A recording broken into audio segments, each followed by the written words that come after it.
It's a rainy January night here in California, so what better thing could I be working on than my bullet journal? And I am creating some really fun crafting spreads. So I wanted to share this one with you. This is for jewelry making, and it will be titled as such. It is going to be a wire guide, so when you're trying to figure out what kind of wire you need for a certain project, you'll have a handy reference sheet, and who doesn't need that? So if you are a jewelry maker or a want to be jewelry maker and want to have a reference in front of you, then this spread is perfect. So I've just got a few tools here. I have my bullet journal, a dot print bullet journal. As you might see, I've already done a little pencil marking on here. That's just so I keep on track. I have a couple of pens. I have a Faber-Castell Pitt Artist Pen, and this is the extra small, which I love, the fine lines, I really love that. I have a Pentel gel marker, and this is a metallic gel. It is the silver, so I'm going to be using that for my grid. And I did grab some whiteout just in case, because you know what? You can always fix it. It's just a journal for yourself. So if I make a mistake, I can just white it out and keep going.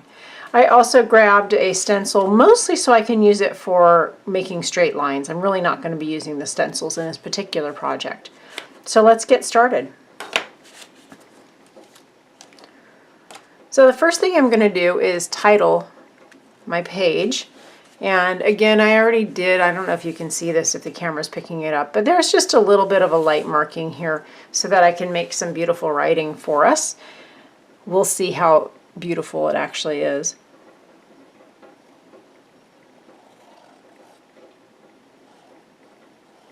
Now, if you're seeing those pencil marks, you may notice that I'm not right on them.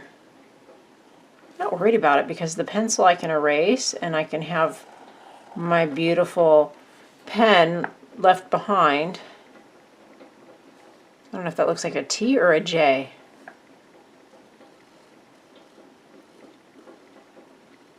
I'm also writing it at a little bit of a strange angle for me because I'm hoping that you will be able to see the writing, because I think it's fun to watch people write.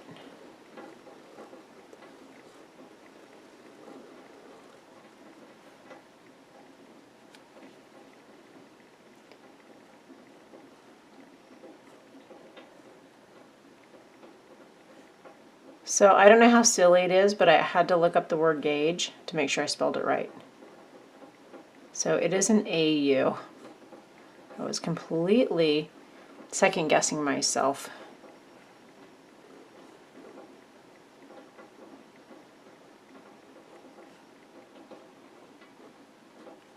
So it is my wire gauge guide.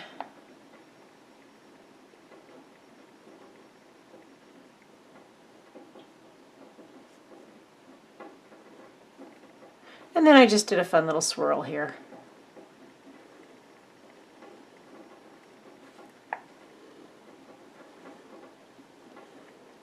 So I'm going to make this guide, and I'm basically going to make a grid and have the wire gauges along this side, and then the types of use running along the top.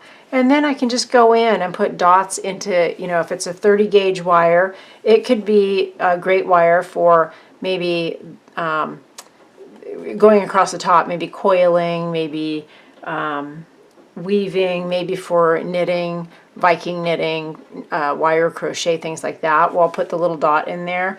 And then as I get down to a 28 gauge, 26, those might be great for that too, but then the usage will start to spread out across. I'm trying to make it be finer to denser, and uses for more fine to more dense. So the dots should also kind of spread along and follow down into the corner. And you'll see when it's done how well that worked. So what I'd like to do is, for my grid, I want to use the silver pen.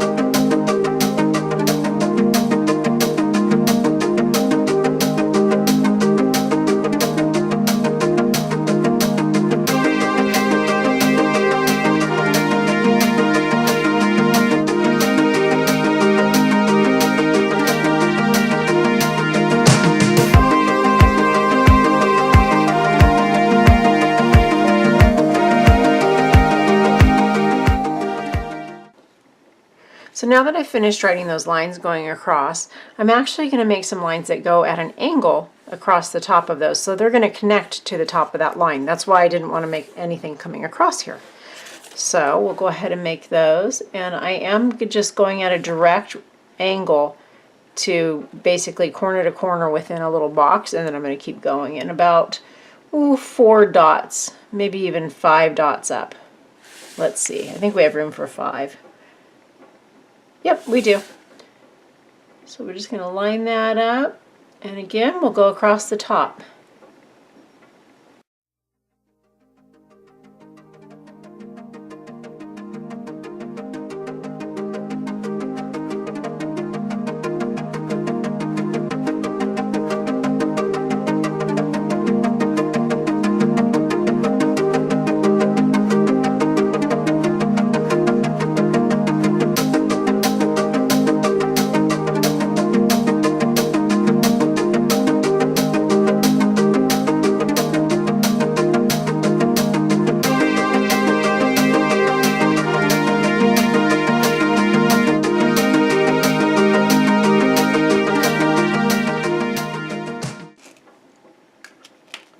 Okay, so we've got all of our lines going across. Now, anywhere where I have a small area, I might reserve that for one of the titles that's smaller, but I do want to somewhat keep things in order, going from, like I said, things that are good for fine gauges and then things that are good for heavier gauges. So I'll try to work that in. We'll see if it works out. It may not. Over here in this center portion where I've got a couple of little lines, I can carry this line and go up a little bit if I want to, just to kind of fill in that space. And same with this one, except for that definitely won't be a column that we're using. So that might actually be something worth just kind of marking out so that you don't get yourself confused and try to get in and use that space. So I'm just going to go ahead and line it at least up here. I'm not so worried about here. I won't be trying to mark anything in that. Okay, so you've got choices here. You can come in with your black writer and just number everything in the black or in a different color. You could color code this and have each one, get your gel pens out and have, you know, I'm going to go from heaviest gauge to finest gauge. So a 30 gauge, maybe I'll put that in an orange, and maybe I'll move down to a yellow and then a red or whatever. Rainbow it out if you want to. I'm going to go ahead and just write these in with the black pit marker. I do have a little header here, and then I'm just going to go down this list here, and I've already, again, kind of pre-numbered these because spacing was going to be important for this. And I'll just do my best to make the writing pretty.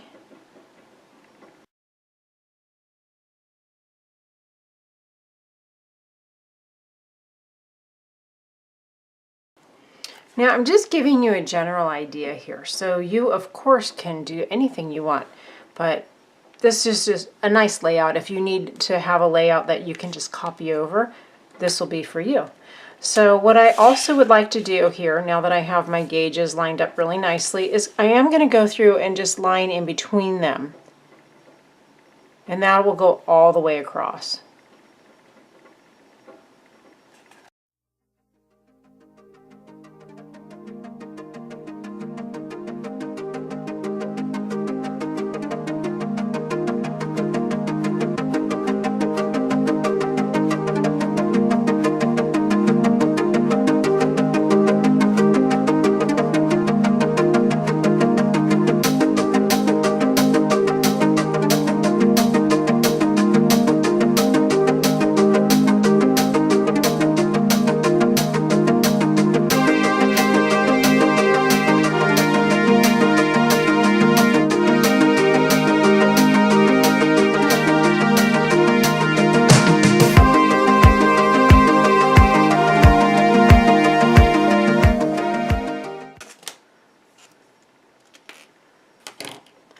Okay, our grid is done.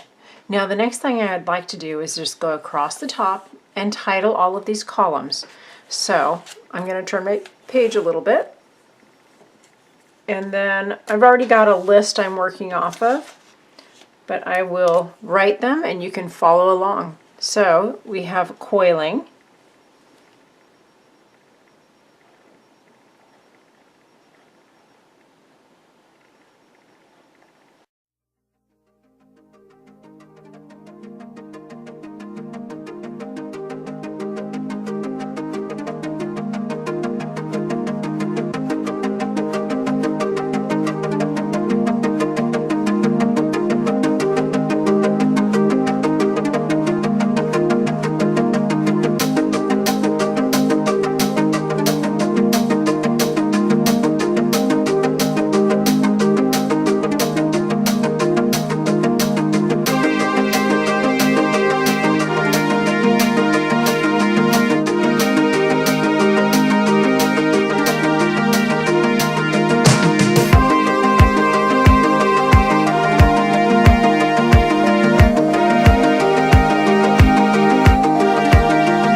Now this is fun because I mentioned that I had a stencil and I wasn't really planning on using a stencil for any of this, but this stencil does have some cute little hearts or circles or squares, and I think I'm going to go ahead and maybe use a heart, and I can just go in and start marking what works where, and then maybe I'll go ahead and color those in. So because I want to take a minute to fill this out properly and I want to make sure that I get the right wire for the right types of work, I'm going to take a minute, slow it down a little bit, and use a pencil. And then I'll come back and color everything in. So I'm going to go ahead and work on this off camera because it's just going to be a long process. So I'm going to come back when it's penciled in, and then I'll color it in, and then you can see the finished product. So I'll be right back. Okay, so you can see how I've penciled in all the uses for each gauge, and as I suggested it would do, it kind of flows down. And some of these will say like frames, for example, frames light and frames medium, and you have a range on the light, just a few that'd be good for the light, but then you have a fairly large range for the medium or a fairly large range for jump rings. That's where you kind of just have to use your head. You know, smaller jump rings are going to work in these lighter gauges, and the bigger jump rings will work at the bottom of the list. So make sure you're considering these things appropriately. Same with structural wire. There's a lot of range here of wires that would work, but it really depends on what you're trying to accomplish. So now that I've got my little hearts marked out, I'm just going to color them in with some pretty gel pens, and I'm just going to keep a consistent color based on the gauge and then bring them across. So let me go ahead and do that, and we'll have it all finished, and you'll have a collection spread idea that you may or may not want to use. I hope you like the idea and want to use it. So I've picked out 4 fluorescent colors, and these are Kaiser Color gel pens. They're gorgeous pens. So I'm just going to go ahead and start filling in my little hearts.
Okay, there you have it. A jewelry making wire gauge guide with your gauges and your possible uses for those wires. And that's just one of many crafting collections that I will be creating as bullet journal spreads. So come on back for more. If you click on the buttons below, you can subscribe, and if you click on that little bell-shaped thing next to the subscribe, you'll get notifications whenever I put a new video out. So I hope you'll go ahead and click on those links, and I look forward to doing something else for you soon.